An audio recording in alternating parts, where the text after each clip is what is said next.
Hay un caos perfectamente organizado.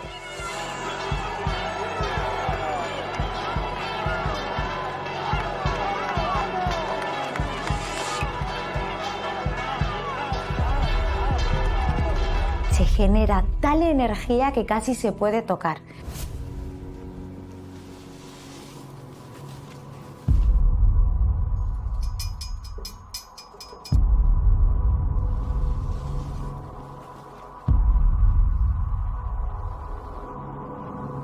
Esto es algo inexplicable, pero al mismo tiempo maravilloso.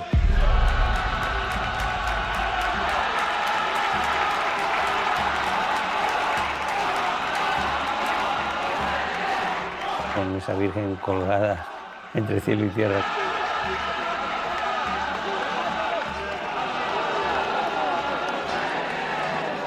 Quizás todas las leyendas tienen algo de verdad y siempre tienen algo que no es verdad.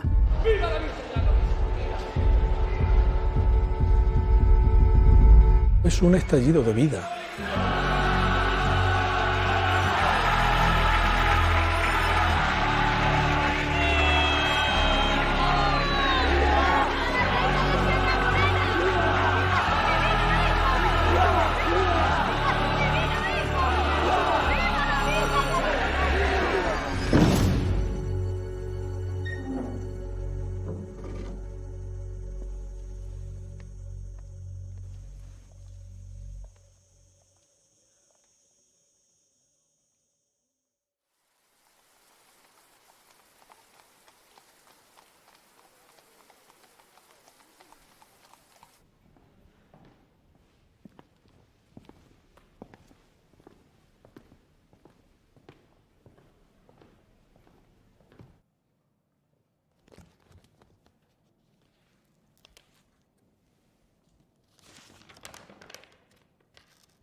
En la cumbre y cima de un excelso y empinado monte de la nombrada Sierra Morena, a 3 leguas de la ciudad de Andújar, entre banderas y ricos estandartes, hay años que llegan a 100.000 personas.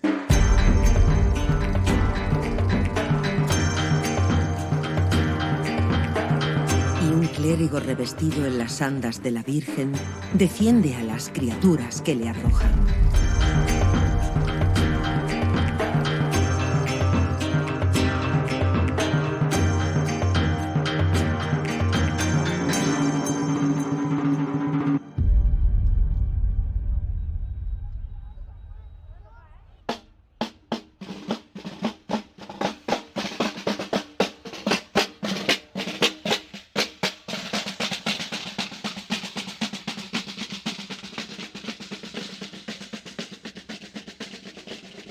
La fiesta de la aparición no tiene absolutamente nada que ver con la romería. La fiesta de la aparición es íntima, es una fiesta a la que todo el mundo está invitado, pero que normalmente celebramos más los andujareños. La noche del 11 al 12 de agosto es la gran razón de ser de esta cofradía.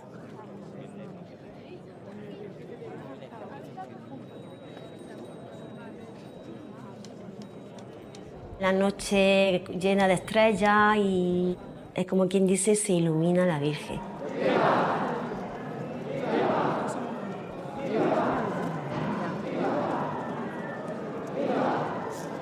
No el jolgorio, no es la música. Son los vítores a la morenita, pero es desde el interior. Es una manera más espiritual de vivir todo el amor y toda la fe en torno a la morenita. ¡Viva la Virgen de la Cabeza! ¡Viva! ¡Viva la Virgen de la Cabeza! ¡Viva!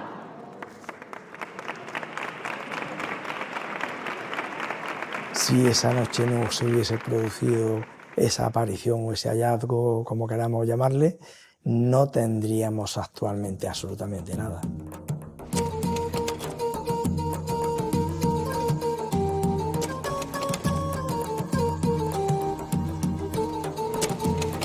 Según cuenta la tradición, el pastor de Colomera fue el que llevó el encargo a Andújar de que había aparecido una virgen y que quería que le hiciesen una ermita. Se aparece o ha encontrada en la sierra una imagen de la Virgen de la Cabeza, cerro que se conocía por la cabeza por ser el más alto de aquella zona. Todo eso hay que situarlo, como digo, en un contexto histórico que es la Reconquista, ¿no?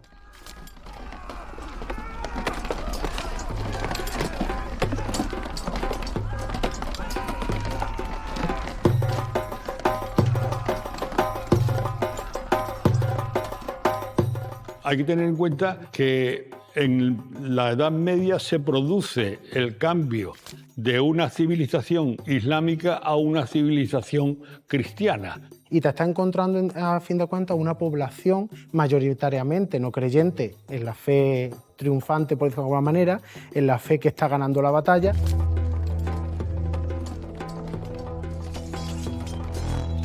La conquista de Fernando III incorpora a la corona de Castilla todo el valle del Guadalquivir, empezando desde las Navas de Tolosa. La batalla de las Navas de Tolosa es un hecho importantísimo dentro de la Reconquista porque al final es lo que acaba abriendo las puertas a Andalucía y el fin, no lo que acababan anhelando los reyes castellanos, que era terminar de echar al Islam de la península ibérica. El 30 de noviembre de 1227, Fernando III conquistó Baeza, que había sido sede episcopal durante el periodo visigodo, y justo unos meses antes ya había sido conquistada Andújar. Las tropas castellanas entran y cristianizaban las zonas con imágenes que llevaban en sus alforjas, ¿no? El ser Jaén tierra de frontera, esa situación fronteriza explica ese papel importante que tuvieron las órdenes militares y, por lo que respecta a la diócesis de Jaén, concretamente más la Orden de Calatrava. Hay quien incluso habla de la presencia templaria y de su relación con la devoción y el origen a la Virgen de la Cabeza.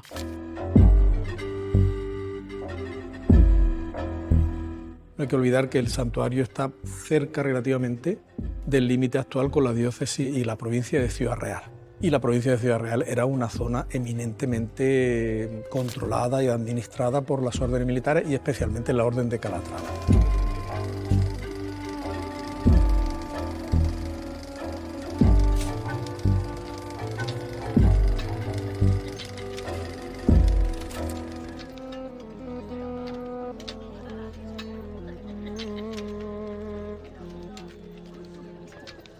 Hay historiadores y varios estudiosos que vienen hablando de que el conocido como fortín del Sándola, que Sándola haría referencia al que hoy conocemos como Río Jándula, pues era un castillete, una especie de torre defensiva, probablemente vinculado a la Orden del Temple.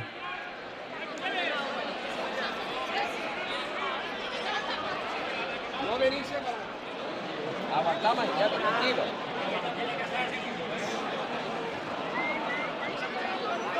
Por favor, tenemos que irnos un poquito para atrás, Al trasladarse la frontera cada vez más al sur, conforme la conquista iba avanzando, pues muchos de estos fortines acabaron cayendo en desuso y perdieron cierta preponderancia militar. Los calatravos pudieron abandonar una imagen de la Virgen en una huida, en una salida de prisa, la olvidaron en el fortín del Jándula. Entonces no tiene nada de extraño que desde el territorio de Ciudad Real hubiera llegado a Sierra Morena. ¡Viva la reina de Sierra Morena! ¡Viva! ¡Viva la Virgen de la Cabeza! ¡Viva! ¡Morenita! ¡Guapa! ¡Morenita! ¡Guapa! ¡Guapa, guapa y guapa! ¡Bonita! ¡Bonita! ¡Bonita la morenita! ¡Viva la Virgen de la Cabeza! ¡Viva! ¡Viva la Virgen de la Cabeza! ¡Viva! ¡Una palma fuerte a nuestra madre!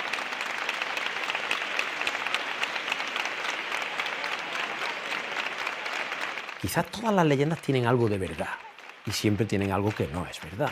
La parte que yo creo que es la verdad es que el pastor de Colomera encontró la imagen que aquellos templarios dejaron en aquel torreón.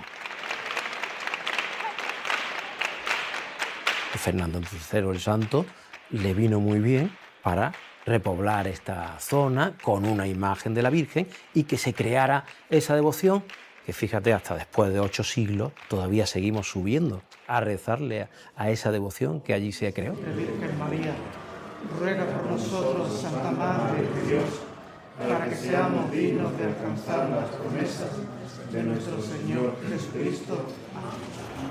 Os hago entrega de la imagen de nuestra princesa titular para ser procesionada por el Cerro de la Cabeza.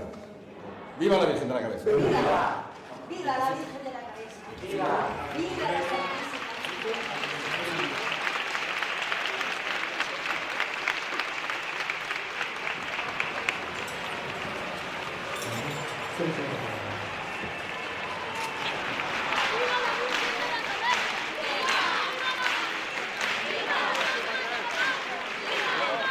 En esta época, lo religioso es determinante en la concepción que se tiene del mundo. Lo sobrenatural influye continuamente en la vida de las gentes. Los seres sagrados, en este caso, las imágenes de la Virgen, se convierten en figuras centrales en la vida de estas gentes. Las romerías juegan un papel importante en la recristianización, en la reevangelización de este territorio, en el sentido de que cohesionan socialmente desde el punto de vista religioso a un grupo.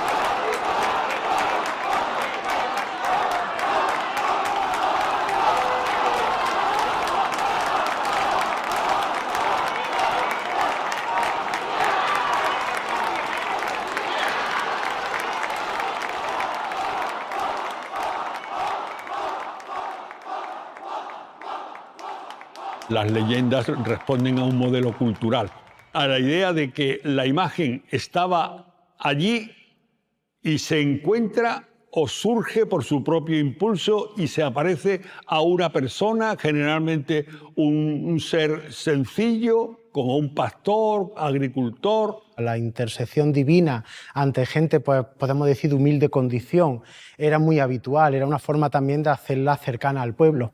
Y le dice que quiere recibir culto en ese lugar. Si la comparásemos la aparición, la leyenda de Andújar con la de la Virgen de Europa en Gibraltar, pues pensarías que leyendo esta última, estás leyendo la de la Cabeza. Tenemos ejemplos repartidos por toda la geografía española, incluso cuando fue a América la fe cristiana, también se empezaron a producir, digamos así, este tipo de apariciones. Una leyenda responde a un mismo modelo con variantes. Con el paso del tiempo se le van añadiendo determinadas circunstancias que lo hacen más particular y más creíble. Va apareciendo el nombre del pastor que fue el primer vidente de esa imagen. Ya tenemos un pastor de Colomera y el nombre, Juan Alonso de Rivas, natural de Colomera.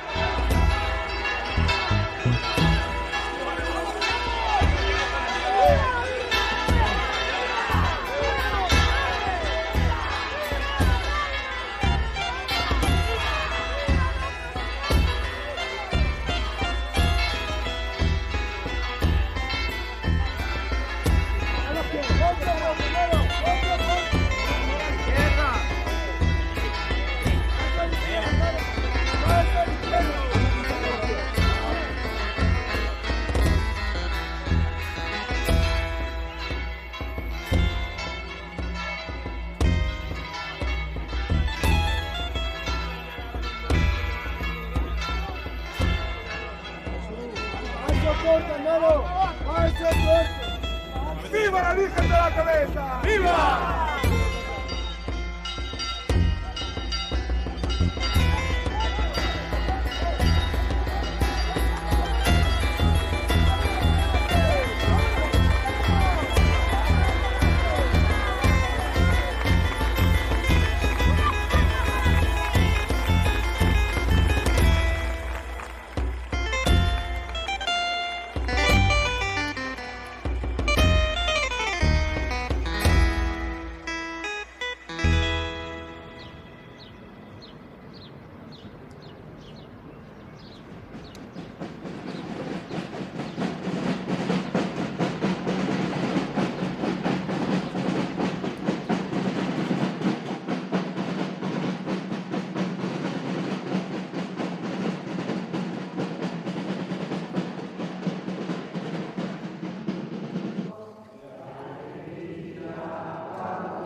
Bueno, un año más, esta cofradía de Colomera se inclina ante el pastor y delante de la bendita imagen de la Virgen de la Cabeza. Vamos a hacer los pasos que él dio hace 800 años ya, camino a su encuentro con la Santísima Virgen. Y eso vamos a hacer nosotros hoy. Vamos a intentar pasar por muchos sitios donde él estaría, donde él dejó su huella. Nosotros somos continuadores y fomentamos la fe y la devoción en la Virgen de la Cabeza. ¡Viva la Virgen de la Cabeza! ¡Viva el pastor de Colomera! ¡Viva Colomera! ¡Viva la Virgen de la Cabeza!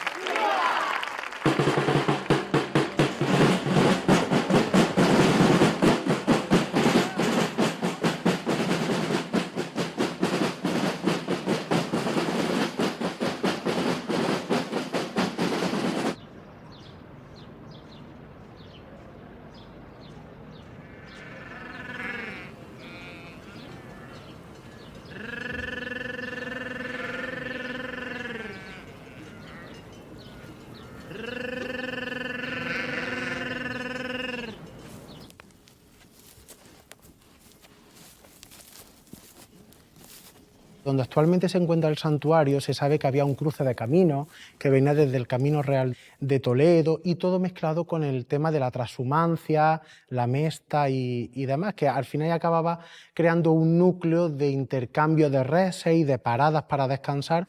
Estamos en una zona donde hay todavía hoy en día hay un fuerte componente de la transhumancia de ganado.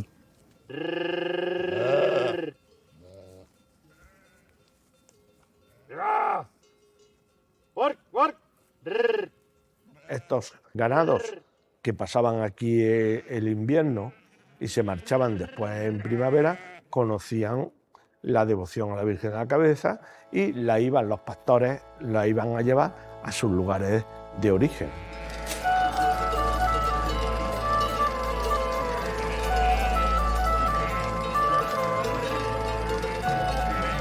La circulación de ideas, la circulación de devociones ha existido siempre y evidentemente la transhumancia hizo posible que la devoción a la Virgen de la Cabeza superase los confines septentrionales de Jaén y de Andalucía para adentrarse en Castilla. Llegará a sitios tan lejanos en aquel momento, ¿no?, como León, Navarra, la propia zona de los condados catalanes, Aragón, y ahora poco a poco que la devoción a la imagen de la Virgen se vaya extendiendo también por todo el norte peninsular.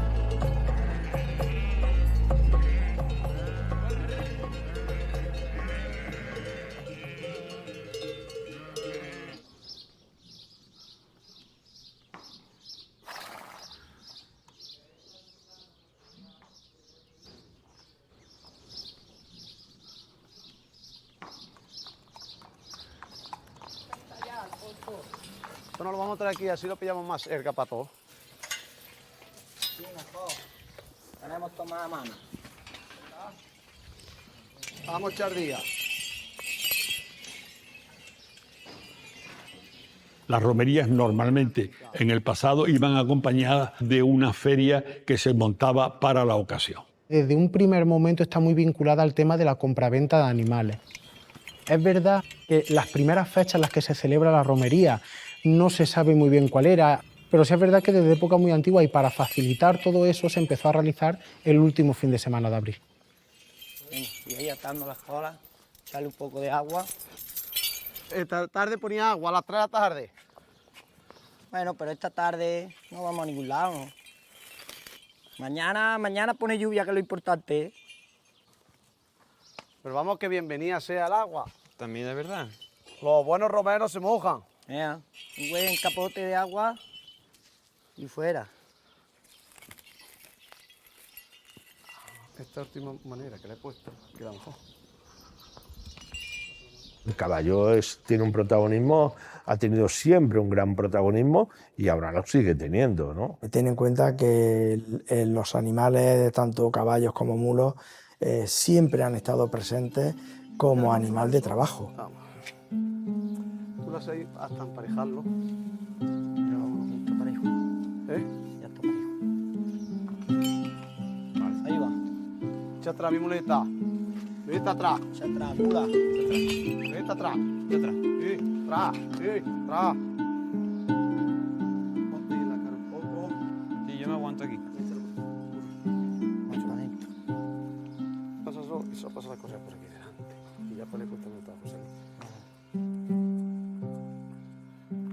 Estamos ya mismo la Virgen en la cabeza.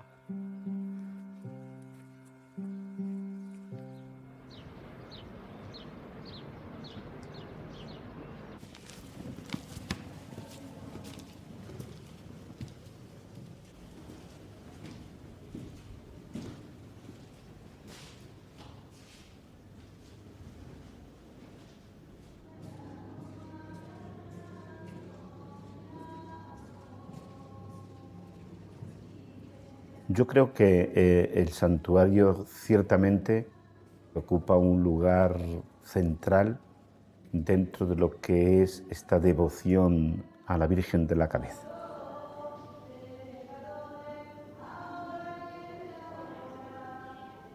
Es un entorno que invita a la paz, que invita a la naturaleza, que invita a descubrir y a sentir una presencia singular.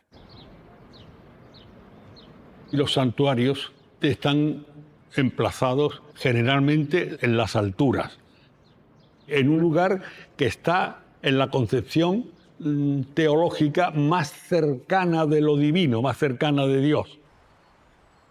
Podía haberse aparecido a 3 kilómetros o a 7 kilómetros de Andújar.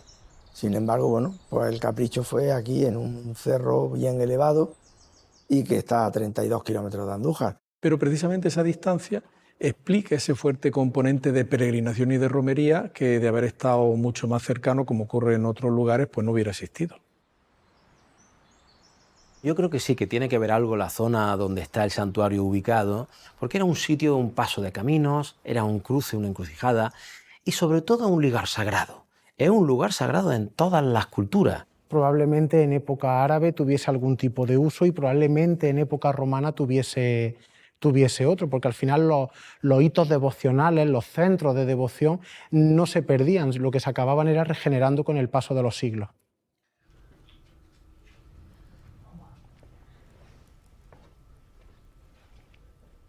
Hay una presencia de lo taumatúrgico, una fuerte presencia, podríamos decir, de elementos no comunes o no naturales, sino sobrenaturales, que está unido, pues, por ejemplo, a las curaciones. Ese fuerte componente sanador me explica el que, frente a otras devociones, pues tuviese una difusión y un arraigo mayor. Las limosnas, las ofrendas, los exvotos, todo esto que la gente naturalmente ofrece a la imagen de la Virgen como consecuencia de un bien recibido, generalmente la salud, esto produce unos ingresos cuantiosos. Estos ingresos cuantiosos les lleva a la hermandad a decidir construir una nueva iglesia.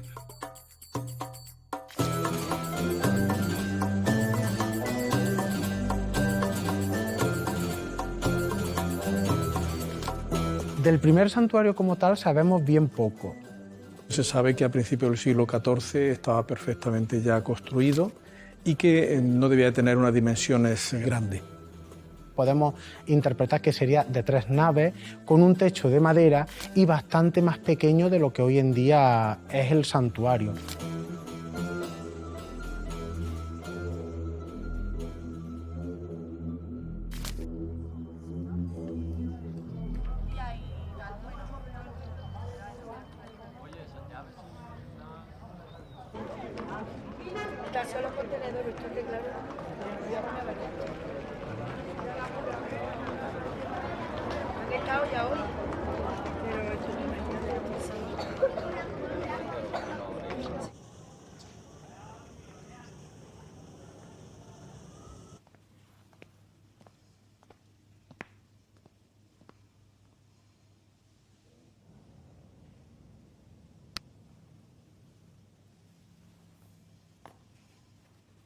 La cofradía matriz es la que convoca a romería, convoca a aparición y convoca a todos aquellos actos que son propios de la cofradía.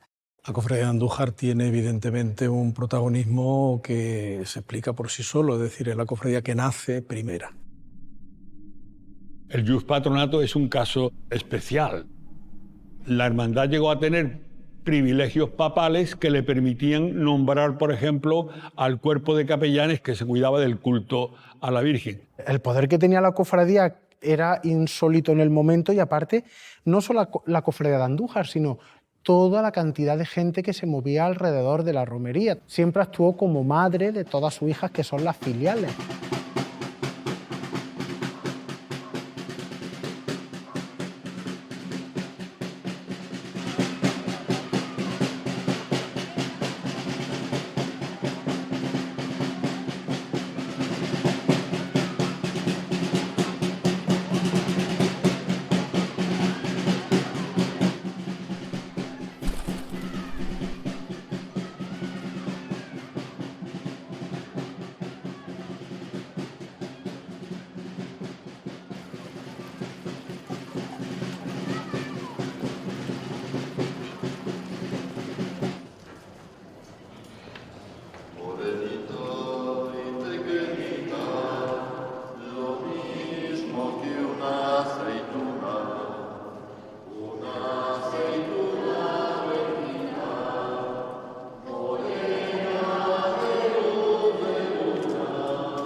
¡Viva la Virgen de la Cabeza! ¡Viva! ¡Viva la patrona de la diócesis de Jaén! ¡Viva! ¡Viva su divino hijo! ¡Viva! ¡Viva la Madre de Dios! ¡Viva!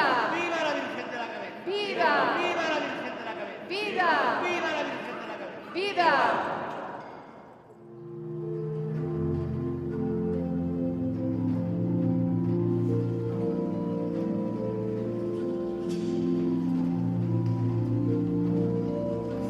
La mayor parte de las hermandades no tienen estos privilegios. En este caso se trata de quitarle un poco de la autoridad del obispo y concedérsela a la hermandad. Empieza a coincidir un poquito ya con la época en la que la cofradía empieza a litigar con el obispado y con la diócesis de Jaén por el tema de la preponderancia, sobre todo, y la propiedad del Real Santuario de una sobre la otra.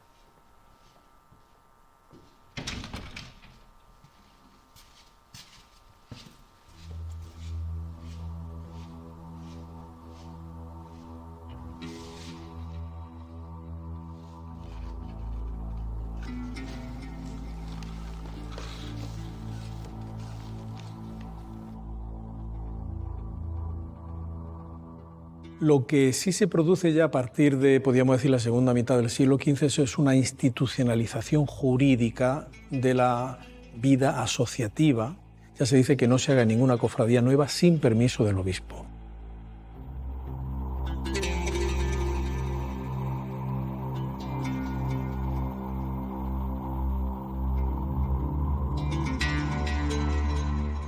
Son varias las bulas que dictan los papas de Roma, hablando literalmente al obispado, diciendo que no se moleste a la cofradía y ratificando la propiedad de la cofradía sobre el santuario o la ermita. Básicamente el interés era controlar quién gestionaba la romería, porque al final quien gestiona la romería es quien acaba gestionando el dinero que genera la romería y todo lo que conlleva la romería con ella.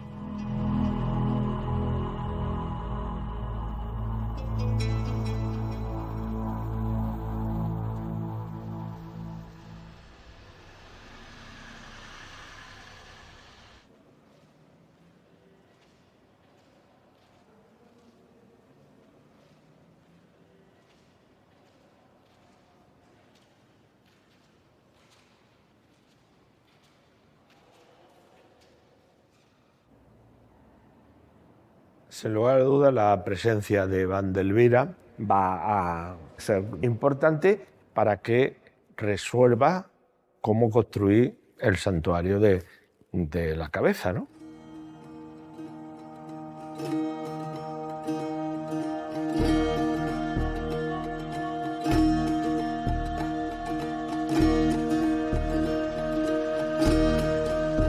A mediados del siglo XVI, es decir, estoy hablando 1555-1560, es el obispo Tavera el que le encarga a Andrés de Vandelvira, que era, digamos, su arquitecto de confianza y que lo acompañaba muchas veces en los viajes que hacía por los pueblos de la diócesis, el que realice un nuevo santuario.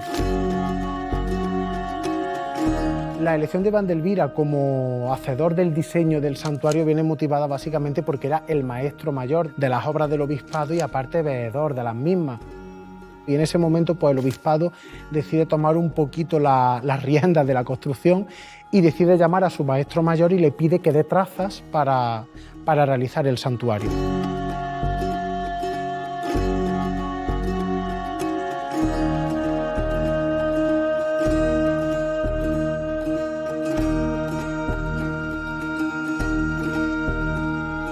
La presencia de Vandelvira y la obra de Vandelvira hay una renovación muy profunda de la arquitectura con un lenguaje muy novedoso.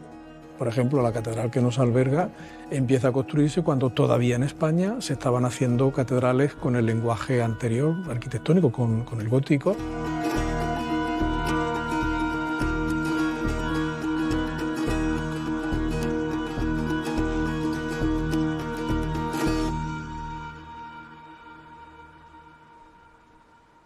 Se cree que la fachada del santuario tan personal, tan sencilla, es de Vandelvira, ¿no?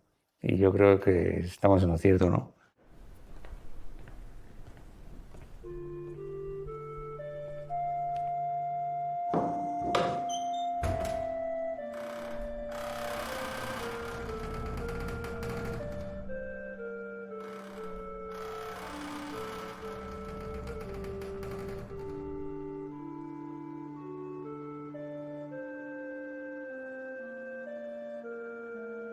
Se agranda el santuario para atraer a más gente, además un santuario que estilísticamente empieza un poco a prever todo lo que vendrá después con la realización del Escorial, esas formas puras. Además ese santuario que es de una sola nave de cañón con capilla en los laterales. La bóveda de cañón es una solución fácil para un espacio que no sea muy grande.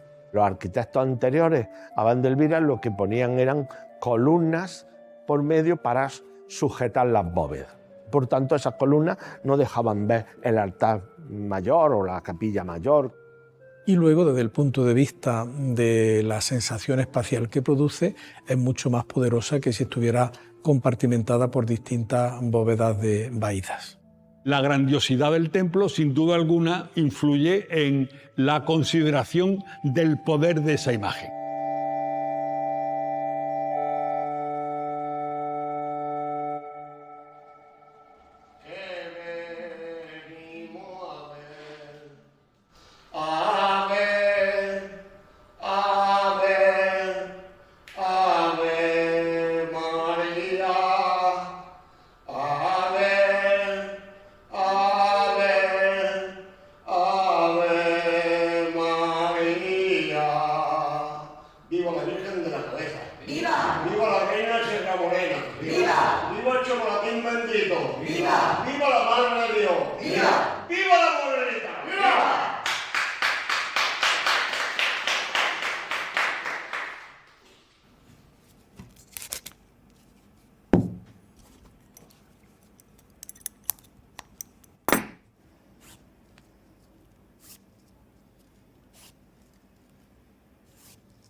Con la llegada del Renacimiento, la romería y el patrimonio material relacionado con la Virgen de la Cabeza sufre un gran cambio.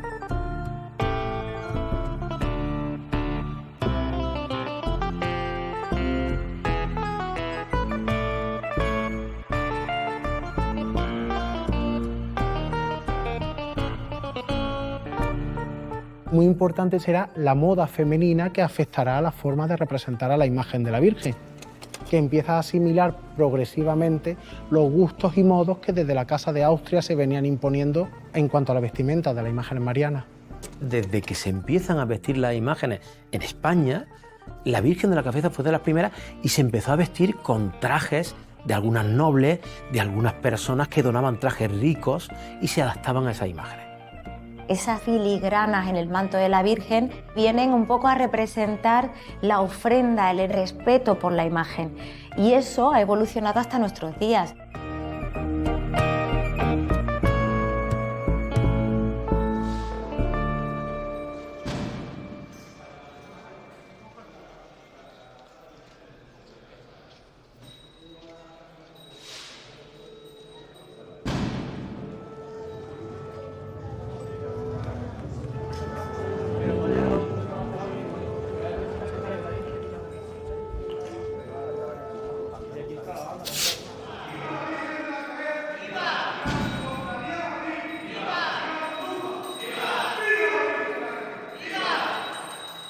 Llama la atención de la romería de la Virgen de la Cabeza todos esos elementos formales, no todo ese patrimonio material e inmaterial que se ha conservado, desde las propias banderas, el redoble de tambor.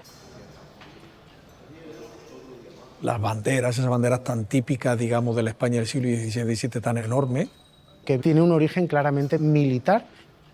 Los tercios, los ejércitos del siglo XVI o del siglo XV iban representados por una bandera y un tambor. El tambor, que hoy en día se sigue conservando, que durante mucho tiempo sirvió para distinguir a una cofradía frente a otra.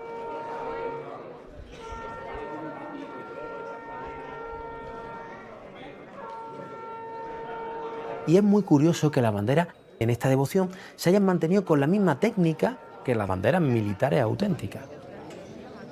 Bordada con trozos de tela de sedas para que se muevan mucho. Entonces da una vistosidad especial y nos da una característica y una que nos diferencia de muchos sitios, ¿no?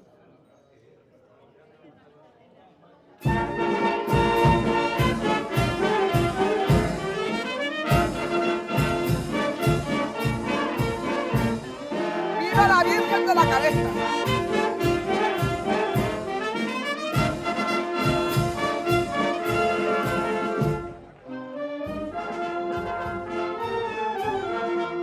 La Cofradía Matriz ha tenido siempre la tradición de invitar a la ciudad de Andújar a participar en la romería.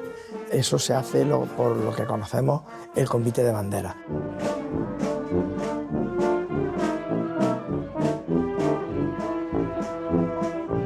Ya se siente la romería, ya sabes que ya se acerca, es como esa emoción, esos nervios, ese gusanillo en el estómago. Son momentos súper entrañables. Las personas mayores, las personas discapacitadas, ve cómo llega a su propia casa la cofradía a acercarle uno de los símbolos de la romería de la Virgen de la Cabeza. Es como que la Virgen entra en tu casa. 2 años llevo soñando de que vuelvas como siempre, de que vuelvas como siempre. 2 años llevo soñando de que vuelvas como siempre.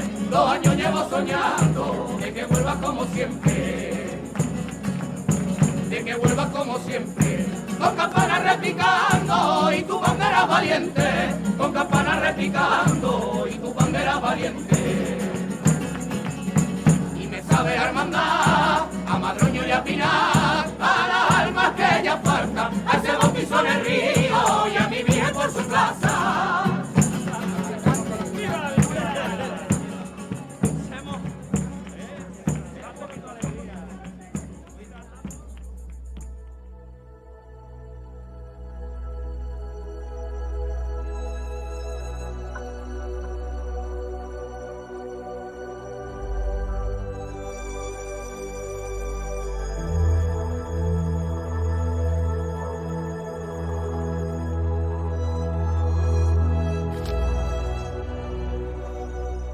La letra impresa tiene una autoridad que no tiene la palabra.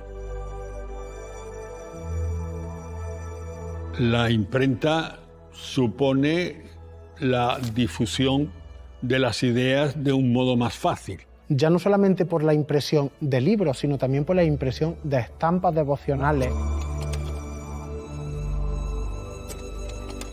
Y esas estampas luego se utilizan como una representación de la imagen que también puede tener poderes sobrenaturales. Que incluso provocaron que se recibiera más dinero por parte de la cofradía porque se podía vender la estampa, los verdaderos retratos de la imagen de la Virgen de la Cabeza.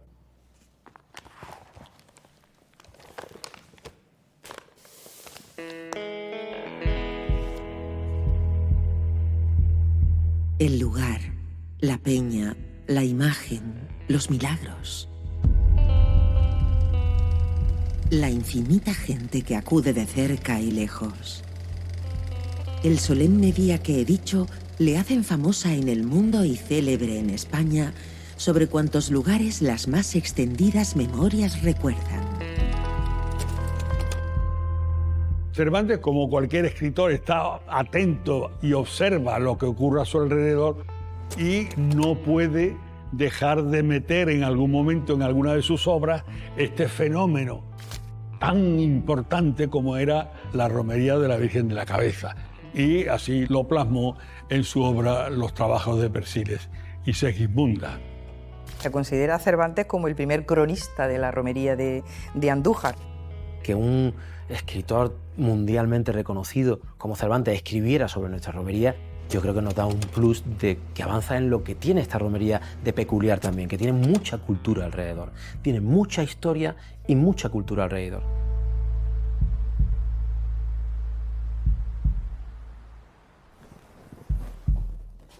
Candy, lo del mandil y eso lo tenemos ahí, ¿no? Sí, está ahí preparado las cosas.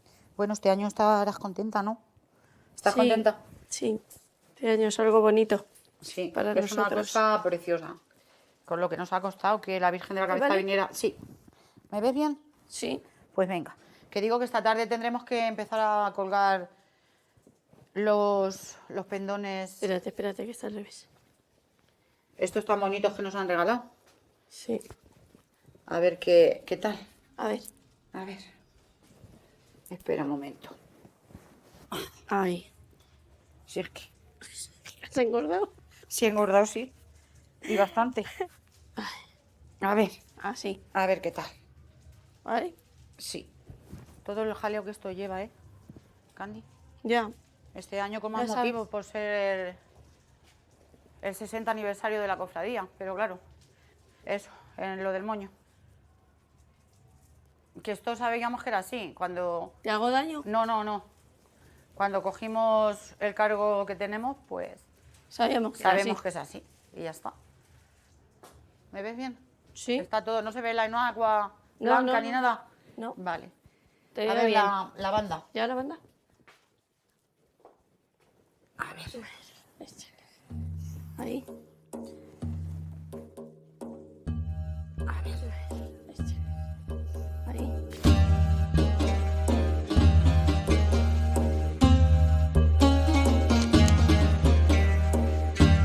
Lope de Vega, como autor de teatro, tuvo que llevar a los escenarios las cuestiones más palpitantes. Y la cuestión palpitante era la romería, pero desde luego también la conversión de un príncipe islámico con motivo de su asistencia a esta romería. Hay una constante en la literatura que es una constante que viene desde el medievo, ¿no? Que son la historia edificante de las conversiones. El caso concreto de la obra de Lope de Vega es que responde a un personaje histórico real. Era pues todo un ejemplo no solamente de propaganda religiosa, sino también de propaganda política. Es importante porque entra dentro de todas esas disputas que había por el norte de Marruecos, también con la influencia de la corona de Portugal. Viene desde Carmona, se sabe que era donde estaba, presencia la romería, pide que en su breve estancia en Jaén se le cristianice y finalmente acaba recibiendo el bautismo en San Lorenzo del Escorial.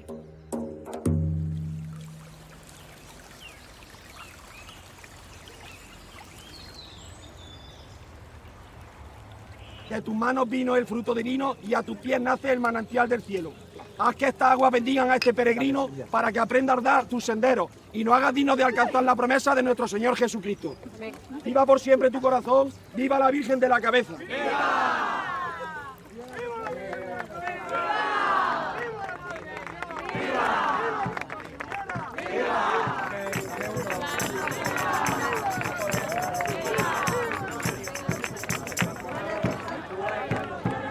Manuel, espérate un segundo. Manuel, un segundo.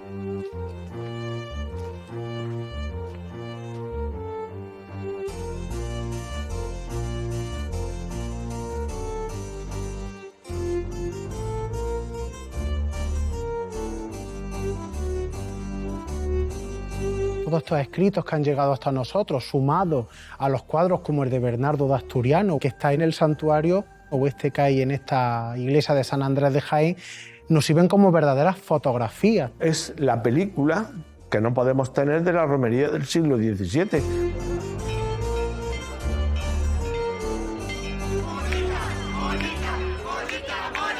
Con ese tumulto que se arremolina en torno a la imagen de la Virgen.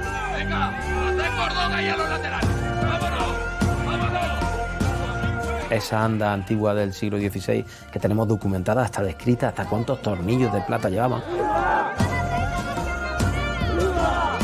La presencia del clérigo encima de las andas acompañando a la Virgen. Que van con unos bastones largos llamados bordones.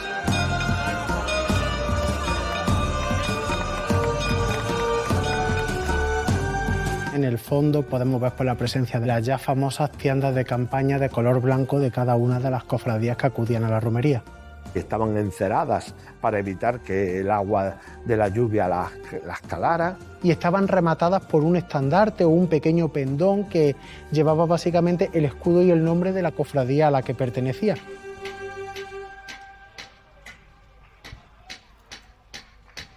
No podemos olvidarnos que más allá de todo lo sacro también está la fiesta.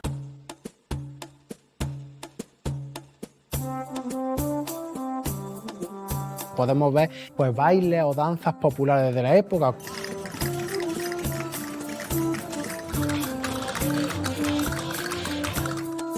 Vemos incluso los puestos de la feria que aparecen a la derecha.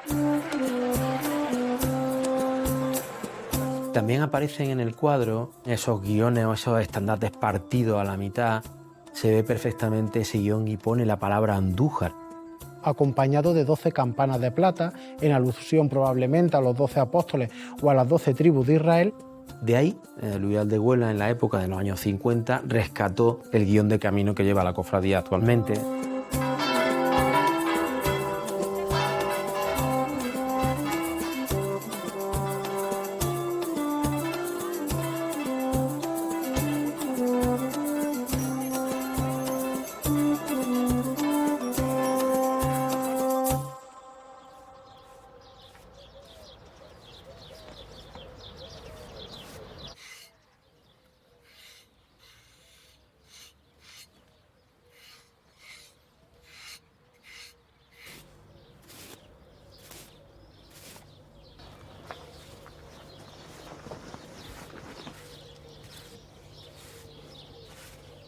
¿Mañana qué, Irene?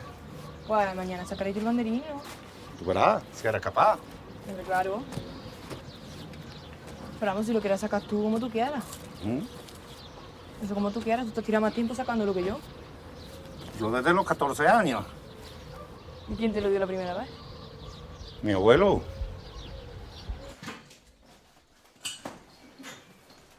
Venga, súbete a ver si te están bien los trigos.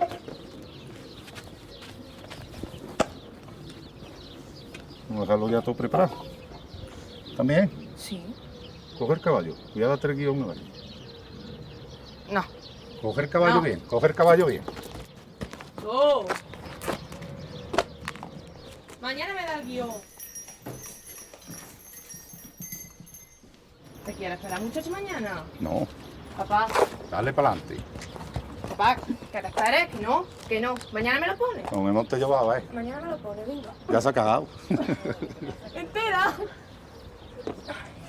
Mañana me lo pones y ya está. Coge aquí. Me voy a subir yo. Cógelo.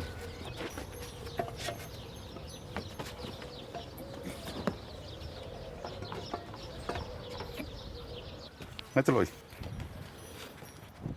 Cógelo, enchalo. ¿Que lo puedo meter? Ya está. ¿Estás viendo? Con los miedos.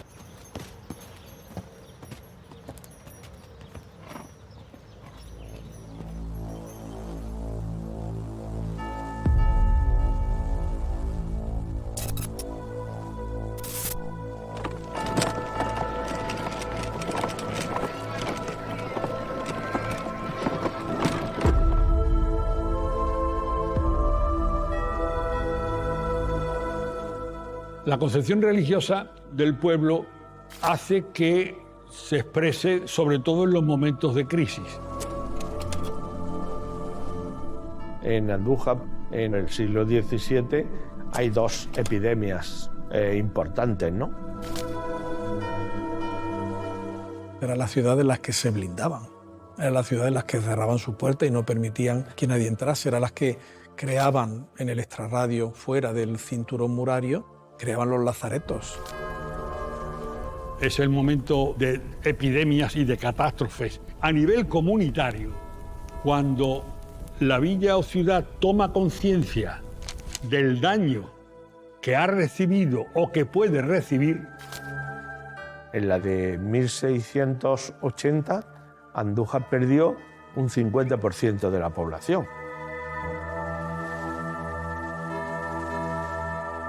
Las epidemias acabaron provocando un contraste, porque por un lado, cuando se producía la epidemia, se acababa prohibiendo las romerías, pero acababan generando otra cosa, que eran las bajadas de la Virgen al pueblo de Andújar. Hay constancia de que el cabildo de la ciudad pide la traída de la Virgen para pedirle por una epidemia, pero una vez que la tiene en el pueblo, tiene que pedir que se cierre la iglesia, porque la muchedumbre no era lo más recomendable para prevenir el contagio. Porque una epidemia suponía, pues, parecido a lo que nos ocurrió cuando el COVID que nosotros hemos vivido, lamentablemente, ¿no? Pensar en la cantidad de veces que la historia ha repetido cosas así, ¿no?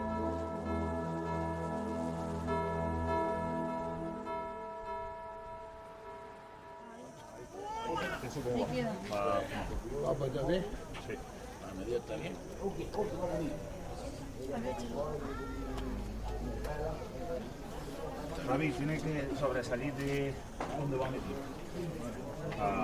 Ahí. Perfecto.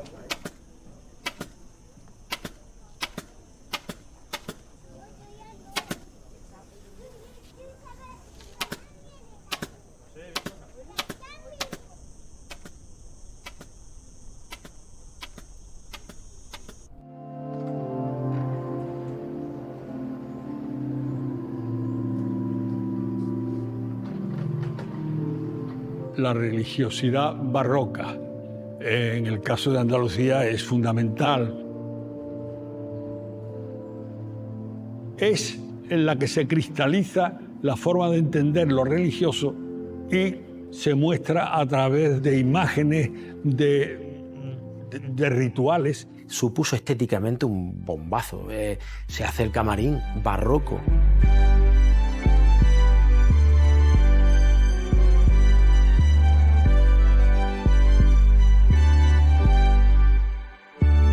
Ese gran joyel, ¿no?, para la mayor joya del santuario, que era la Virgen. Aparece esa orfebrería de esa ráfaga de 8 que tiene la imagen de la Virgen, con esa peana bulbosa que es del siglo XVIII. También supondrá la consolidación definitiva del icono mariano de la Virgen de la Cabeza. Es decir, la Virgen ya empieza a representarse vestida casi como hoy en día la vemos. Esa estética es la que ya tenemos ahora. O sea que yo creo que la estética barroca es la que nos fija ese sentimiento, esa devoción que se expresa en la embordado, en orfebrería y en la propia estética de toda la imagen. El barroco es la creencia de que el más siempre es más, de que todo es poco. El barroco es el éxtasis controlado. El éxtasis controlado.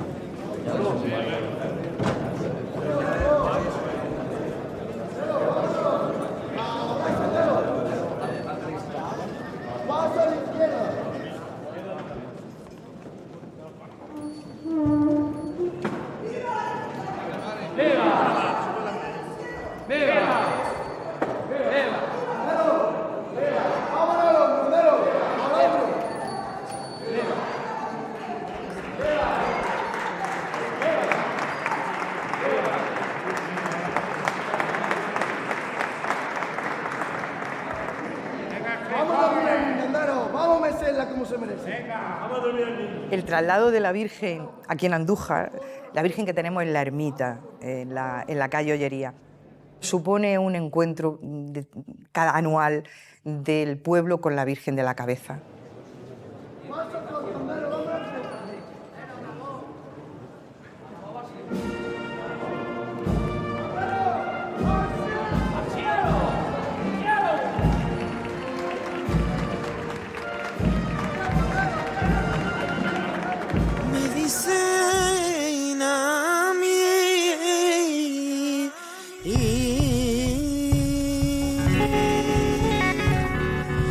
Que si te quiero, madre de mi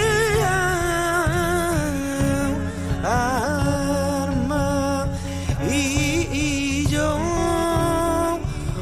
digo, que sí, que te camelo, madre de mi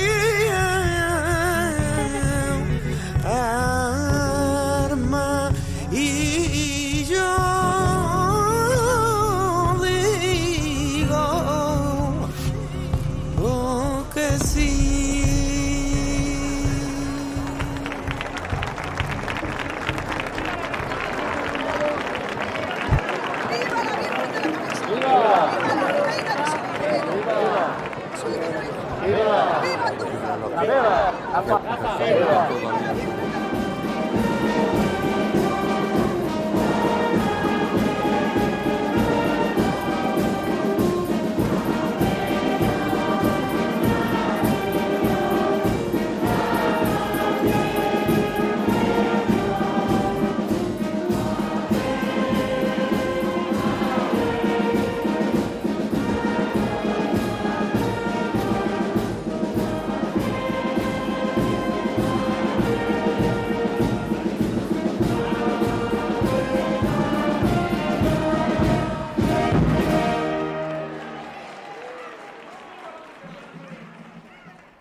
La Real Chancillería de Granada se ha servido resolver la prohibición de dicha romería y que se recojan las constituciones de todas las cofradías que concurren al mencionado santuario, con la prevención de que en el preciso término de 20 días se pongan en poder de vuestra merced.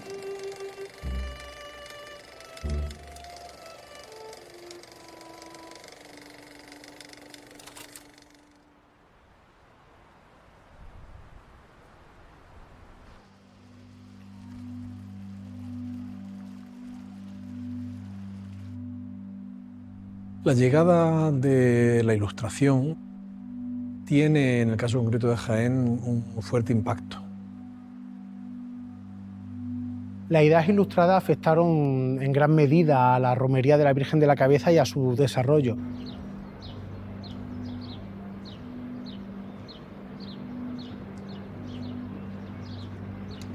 A la Ilustración no le gustaban las cofradías, a la Ilustración creían que las devociones populares era una cosa del pueblo más llano y no estaban muy por la labor.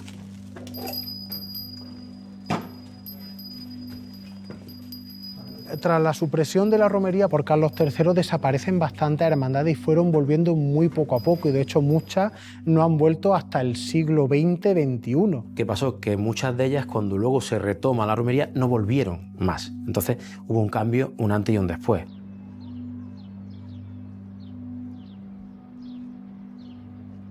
Prohibirle al pueblo la expresión de sus creencias, de su fe y de sus anhelos, al final es amputarles una parte muy importante de su identidad.